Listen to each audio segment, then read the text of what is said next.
రాజలక్ష్మి. నేను PGT biology సీరియల్లో చేస్తున్నాను. మేము 28 రోజుల నుంచి ఇక్కడే కూర్చొని ఉన్నాము, ధర్నా చేస్తున్నాము. మా ప్రధాన సమస్య ఏంటి అని అంటే మేము అవుట్ సోర్సింగ్ నుంచి మాకు సిఆర్టీగా కన్వర్ట్ చేయాలని. ఎందుకంటే చాలని జీతంతో కేవలం 9,000 10,000తోనే ఏం గడుపుతామండి ఫ్యామిలీస్.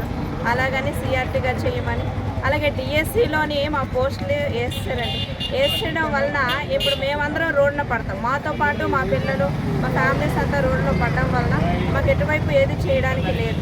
కాబట్టి డిఎస్సి నుంచి మా పోస్టులు మినహాయించాలని, అలాగే సిఆర్టీ కన్వర్ట్ చేయాలని, ఎట్ ద సేమ్ టైము మాకు 22 PRC ప్రకారంగా జీతాలు ఇవ్వాలని. చాలని జీతంతో గడవాలని అంటే చాలా కష్టంగా ఉందండి.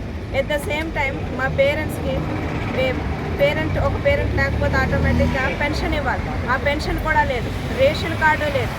అలాగే సమ్మర్ వెకేషన్స్లో మాకు జీతాలు ఉండవు. ఒక ఉపాధి పనికి వెళ్ళాలన్నా, దేనికి వెళ్ళాలన్నా ఉపాధి కార్డులో మా పేరు కూడా లేదు.